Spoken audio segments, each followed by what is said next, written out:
Hello, happy Thursday. Here we are, ready for chapter 4.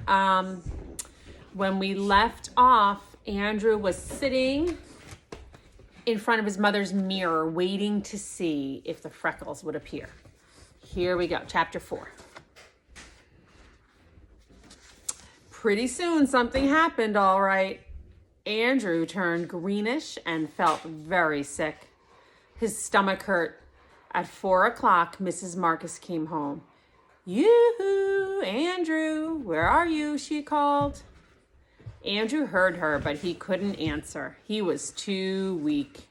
He made a small noise. Here's Bauer. Pause from the reading.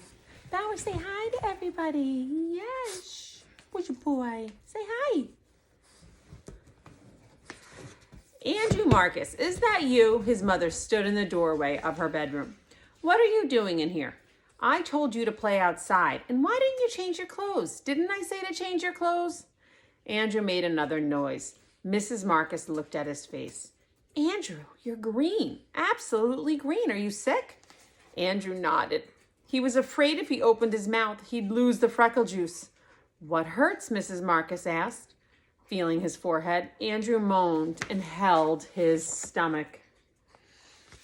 Did anybody make the prediction that Andrew would get sick? "Oh my, appendicitis. You must have appendicitis. I'm going to call the doctor. No, I better just drive you straight to the hospital. Nope, I'm going to call an ambulance." Andrew shook his head, but his mother didn't notice. She said, "Don't move. I'm going into the kitchen to phone. I'll be right back." Andrew rolled around moaning. Mrs. Marcus came back to her bedroom in a hurry.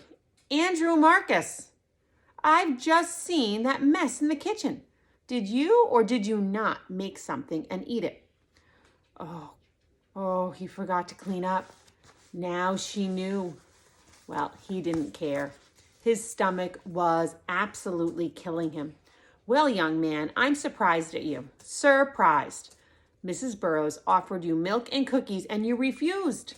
Then you came home and made yourself and I don't know what, and scared me half to death thinking you had appendicitis. I always thought you were more sensible, Andrew. I just can't believe it." Andrew closed his eyes. "Now, young man, you are going right to bed." Andrew thought that was the best idea he had heard in a long time. Mrs. Marcus gave him 2 spoonfuls of pink stuff that tasted like peppermint. Then she tucked him into bed. Maybe the freckles would come out while he was sleeping. Right now, he didn't care much if they ever came out. He hated Sharon. She'd done it on purpose, just to get his 50 cents. He'd show her. She'd be sorry someday. He drifted off to sleep. He had terrible dreams. A big green monster made him drink 2 quarts of freckle juice 3 times a day. Every time he drank it, the monster got freckles, but Andrew didn't. Andrew woke up sweaty. His stomach still felt funny. His mother gave him 2 more spoonfuls of that pink stuff, and he fell asleep again.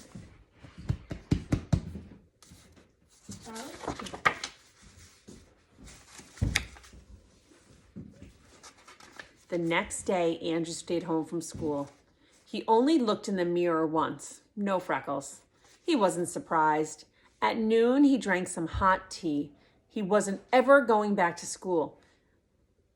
Sharon wasn't going to see him without freckles. She thought she was so great. Well, she wasn't going to get the chance to laugh at him. No, sir. But the following day, his mother woke him and sang, "Time for school, rise and shine.